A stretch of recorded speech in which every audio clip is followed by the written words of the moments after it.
warahmatullahi wabarakatuh. Perkenalkan, nama saya Noni Sari. Saya dari kelas 11 Keperawatan SMK Kesehatan 1 Sukra Indramayu. Pada video ini saya akan menjelaskan materi mengenai pemberian makan dan minum per oral. Apa sih yang dimaksud dengan pemberian makan dan minum per oral itu? Yuk kita simak videonya sama-sama. Sebelum menyimak videonya, jangan lupa like and subscribe video ini. Penjelasan yang pertama mengenai makanan. Semua sel tubuh membutuhkan makanan yang cukup. Makanan merupakan kebutuhan pokok untuk hidup, dan beberapa zat makanan penting sekali untuk kesehatan. Sistem yang berperan dalam pemenuhan kebutuhan nutrisi adalah sistem pencernaan, yang terdiri atas saluran pencernaan dan organ aksesoris. Saluran pencernaan dimulai dari mulut sampai usus halus bagian distal. Sedangkan organ aksesoris terdiri atas hati, kantong empedu, dan pankreas. Di dalam makanan terdapat nutrisi yang memiliki fungsi utama untuk memberikan energi bagi aktivitas tubuh, membentuk struktur kerangka dan jaringan tubuh, serta mengatur berbagai proses kimia di dalam tubuh. Saluran pencernaan. Saluran pencernaan adalah sistem organ dalam tubuh manusia yang menerima makanan, mencernanya menjadi energi dan nutrisi, serta mengeluarkan sisa proses tersebut melalui dubur. Organ yang termasuk dalam saluran pencernaan adalah mulut, yang di dalamnya terdapat gigi dan lidah, merupakan kumpulan otot yang dapat membantu pencernaan makanan dengan mengunyah dan menelan makanan. Kemudian ada faring, esofagus, lambung, dan usus.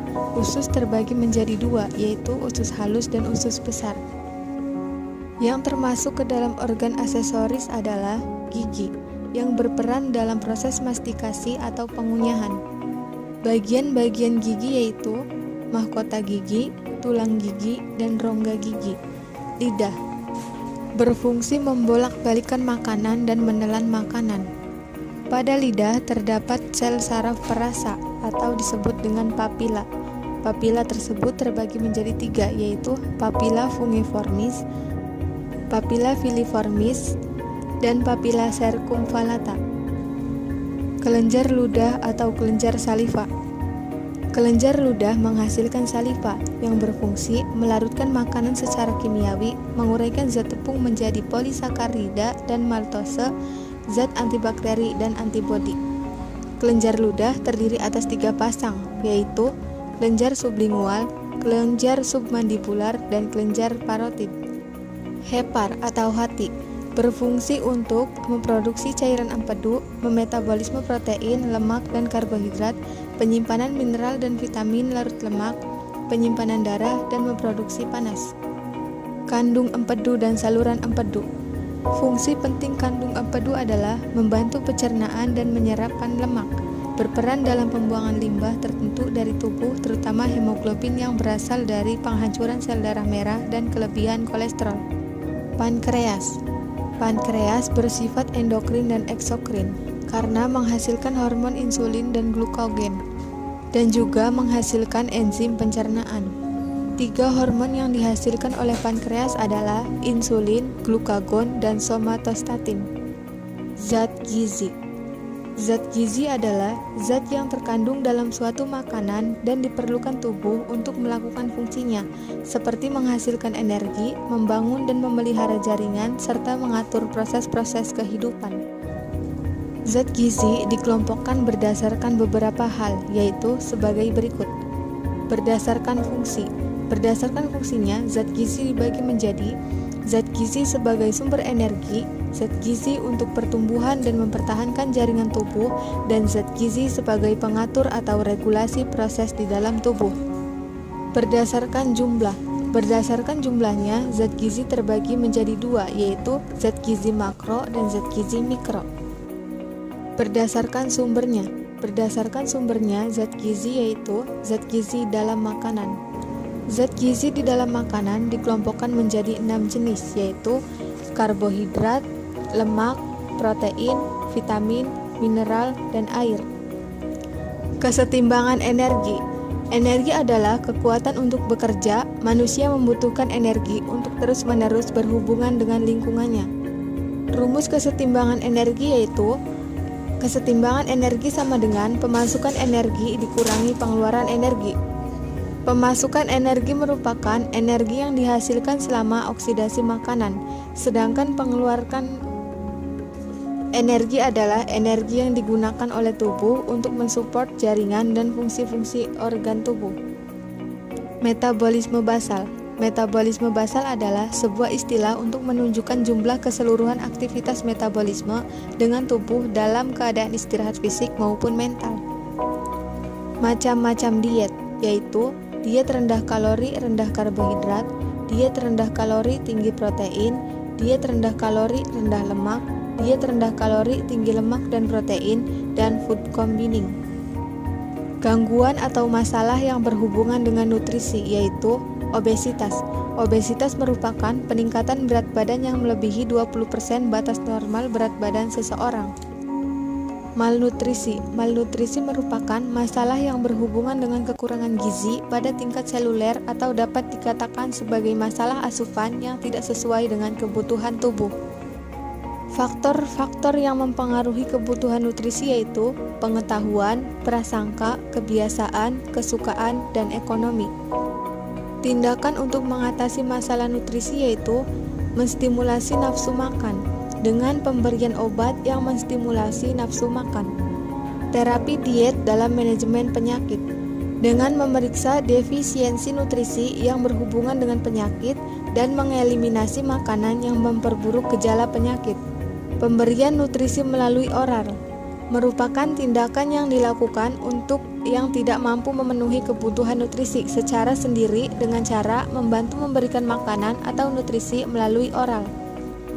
Pemberian nutrisi melalui enteral merupakan pemberian nutrisi melalui saluran gastrointestinal dengan menggunakan selang atau kateter khusus, feeding tube. Pemberian nutrisi melalui parenteral merupakan pemberian nutrien melalui pembuluh darah balik yang biasa berupa vena perifer atau vena sentral. Menghidangkan dan membantu memberikan makanan dan minuman. Pemberian makanan dan minuman pada pasien secara langsung melalui mulut dan menghidangkan makanan serta minuman kepada pasien sesuai daftar makanan atau diet pasien. Tujuannya, menghidangkan makanan dan minuman kepada pasien tepat waktu dan sesuai dengan kebutuhan atau dietnya, dan membantu membangkitkan selera makan. Indikasinya pada pasien yang dapat makan sendiri dan pada pasien yang tidak dapat makan sendiri. Strategi pelaksanaan tindakan keperawatan. Ada 4 tahap yang harus dilakukan dalam melaksanakan tindakan keperawatan, yaitu tahap prainteraksi. Dalam tahap ini, perawat harus mempersiapkan diri, memeriksa data-data pasien, mempersiapkan alat, dan mencuci tangan.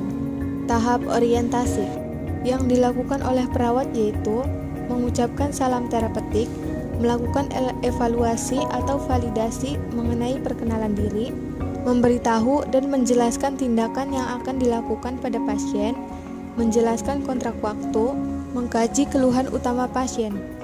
Tahap interaksi atau kerja.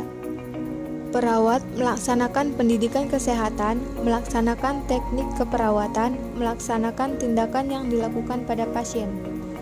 Tahap terminasi. Perawat melakukan evaluasi pada hasil tindakan keperawatan, baik objektif maupun subjektif. Menjelaskan rencana tindakan yang akan dilakukan selanjutnya jika ada pada pasien. Prosedur menghidangkan makanan dan minuman kepada pasien yang dapat makan sendiri. Prainteraksi, mempersiapkan alat untuk makan dan makanan. Peralatannya yaitu piring, sendok, garpu, gelas minum, serbet, mangkuk berisi sayur, dan tisu. Makanan dan minuman disiapkan dan dibawa ke tempat pasien. Pada pasien yang dapat duduk, orientasi. Salam terapeutik, memperkenalkan diri, beritahu pasien mengenai tindakan, dan meminta persetujuan kepada pasien. Interaksi, beritahu pasien, bantu pasien untuk duduk di tempat tidur atau kursi, berikan serbet kepada pasien sebagai alas di bawah dagu pasien, hidangkan makanan dan minuman kepada pasien, ingatkan pasien untuk mencuci tangan dan berdoa. Terminasi, evaluasi pasien setelah selesai makan, dan beritahu pasien tindakan lanjutan jika ada. pada pasien yang berbaring. Orientasi, salam terapeutik, memperkenalkan diri, beritahu pasien mengenai tindakan, dan meminta persetujuan pada pasien.